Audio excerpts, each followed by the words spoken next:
네, 앞서 보도에서 보신 대로 공정거래법 개정안이 국회에서 논의되고 있는데요. 네. 시장에서는 여러 가지 논란이 계속 나오고 있습니다. 그래서 시간 자세히 진단해보는 시간 마련했습니다. 네, 오늘 이 자리에 최병일 한국경제연구원장 모시고 자세한 내용 나눠보도록 하겠습니다. 어서 오십시오. 어서 오십시오. 네. 안녕하세요. 자, 공정거래법 개정안 지금 국회에서 논의되고 있는데 네. 재계를 중심으로 또 시장에서는 여러 가지 또 반발도 나오고 있거든요. 문제점이 뭔지 먼저 좀 진단을 해주시죠. 잘 아시다시피 공정거래법의 가장 핵심적인 존재 이유는 시장에서 경쟁을 활성화하고 촉진하는 것이 목적입니다. 네. 경제력 집중의 남용을 막아야 되고. 그런데 많은 공정거래법 지금까지 집행 과정을 보면 그 의도대로 결과를 초래하지 않은 경우가 정말 많았습니다. 네. 지금 정치권을 중심으로 논의되고 있던 이 경제 민주화 관련 여러 가지 공정거래법의 이제 문제는 뭐냐 하면은 크게 두 가지가 있는데요. 첫 번째는 기업의 대부분 정상적인 영업 활동조차 잠재적인 범죄 행위의 그 가능성이 있다는 것을 전제를 하고 그렇지 않다는 것을 기업 활동을 하고 있는 사람한테 입증하라고 하는 책임 전가의 문제가 있습니다. 이것은 보통 그 사법제도에서 운영되는 방식하고는 너무나 다른 법리 제도이기 때문에 많은 사람들이 당황해하고 있고요.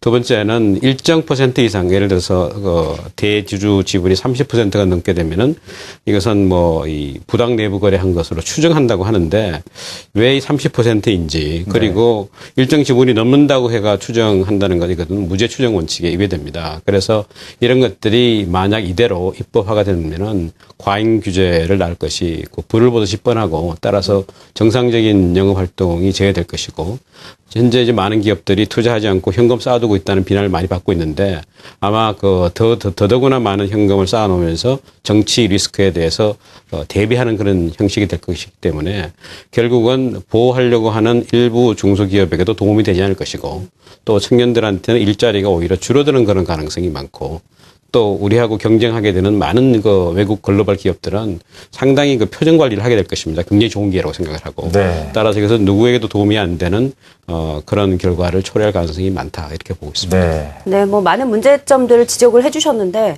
지금 논의되는 안 그대로 공정거래법이 개정될 경우 기업들이 아주 불리한 상황에 놓이게 된다라고 지금 주장을 하고 있거든요. 네. 좀 알기 쉽게 좀 어떤 영향을 받게 될지 설명 부탁드립니다. 가령 특정 기업이 영업 활동에서 필요한 핵심적인 부품을 만들어낼 때 여러 가지 결정을 할 수가 있습니다. 우리 내부에서 만들어낼 수도 있고요.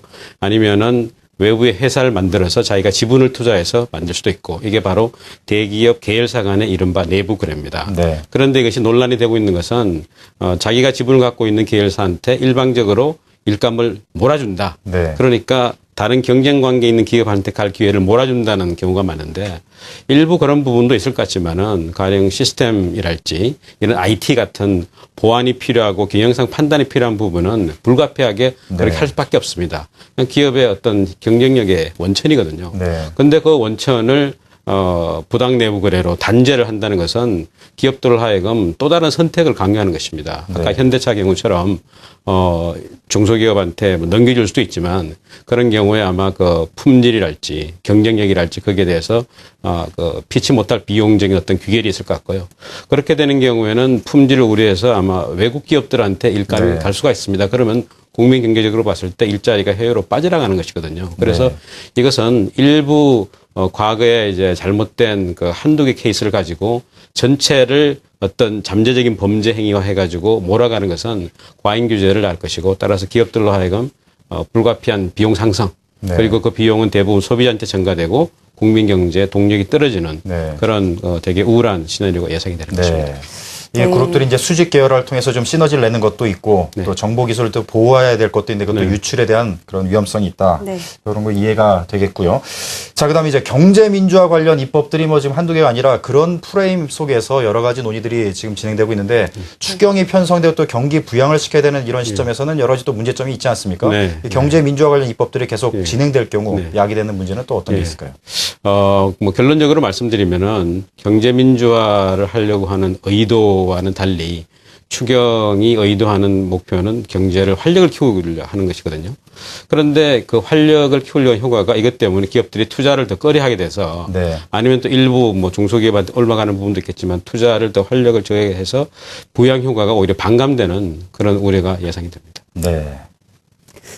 네, 박근혜 정부는 우리 경제의 새로운 성장 모멘텀으로 창조 경제를 주창을 했고요. 또 창조 경제를 위해서 공정한 시장 질서, 즉 경제 민주화가 필요하다라는 입장을 그동안 보여왔는데 지금 경제 민주화 논의가 좀 과도하다라는 우려가 나오는 가운데 창조 경제에 어떤 영향을 미치게 될지 궁금하거든요. 어떻게 보십니까?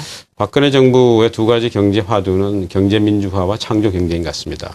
경제 민주화는 그동안 성장의 과실이 특정 계층한테 많이 몰려갔기 때문에 이것을 골고루 나누자는 걸로 해석한다면은 창조 경제는 우리가 그동안 너무 열심히 일하는 그런 패러다임으로는 더 먼 길을 갈 수가 없다. 따라서 혁신적으로 일하자는 그런 뜻으로 해석이 됩니다. 그런데 이 창조 경제를 하려면은 여러 가지 갖고 있는 우리 이제 융합과 이 복합이 잘 일어나야 되는데 이것을 활성화하기 위해서는 정부에서는 규제를 풀어야 됩니다. 규제를 풀고 기업가 정신이 번창해야 되는데 지금 경제민주화 정치권 논의가 만약 이대로 가게 되면 과잉 규제를 놨기 때문에 창조 경제를 오히려 봉쇄하는 그런 바람직하지 못한 결과를 낳을 가능성이 있습니다. 네. 자, 경제 민주화 사실 반대하는 사람은 지금 아무도 없는 상황인데 이게 경제 민주화 입법이 어떻게 되느냐 이게 중요하지 않겠습니까? 그래서 경제 민주화 앞으로 어떤 방식으로 추진되는 게 바람직하다고 보시는지 결론적으로 좀 말씀을 해주시죠. 경제 민주화는 우리 헌법에서 정하고 있는 기본 정신입니다. 헌법에 보면은 경제 민주화가 나와 있는데요. 비유를 들자면은 시장 경제의 창의성을 우리가 핵심으로 하면서 시장 경제는 어떤 경제를 돌리는 엔진입니다. 네. 그런데 이것이 너무 과속하게 되면 가끔씩 브레이크를 밟아줘야 돼요. 근데 그 브레이크를 항상 밟으면 차가 어떻게 됩니까? 타버리죠.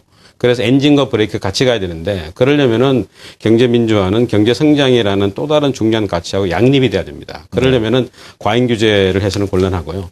그리고 사전적으로 기업을 범죄 집단으로 해서 단정화하는 여러 가지 설익은 규제를 양산하게 되면은 경제 활력이 떨어지는 것입니다. 그래서 지속 가능한 경제 성장과 어떤 구체적인 목표를 달성할 수 있는 경제 민주화, 아주 세련된 정책 구사가 필요하다 이렇게 보겠습니다. 네. 혹시 경제 민주화라는 너무 지나친 프레임 속에 갇혀 있다 보면은 또 왜곡된 제도가 또 나올 수도 있을 것 같거든요. 그래서 어떤 새로운 정책의 키워드랄까? 다른 어떤 그런 경제 민주화를 기본적으로 추진하고 있는 분들은 경제 민주화가 정의라고 생각을 하십니다. 그런데 제가 설명드린 대로 경제 민주화가 너무 과잉 규제로 가다 보면은 누구한테 도움이 안 돼서 결국은 정의롭지 못하는 사회가 계속되는 것입니다. 그래서 경제 민주화 동시에 해야 되는 가치가 뭐냐면 과잉 금지 원칙이에요. 목적이 정당해야 되고 수단이 적정해야 되고 비용이 최소화해야 되고 법이익이 균형 맞아야 됩니다. 이 네 가지 잣대를 가지고 여러 가지 대안들을 고려를 해보면은 경제 민주화가 아마 적정한 방향으로 흘러갈 것으로 생각됩니다. 네, 알겠습니다. 오늘 말씀 여기까지 듣도록 하겠습니다. 지금까지 최병일 한국경제연구원장 모시고 경제 민주화와 관련해 아주 깊이 있는 이야기 나눠봤습니다. 고맙습니다. 네, 수고하셨습니다.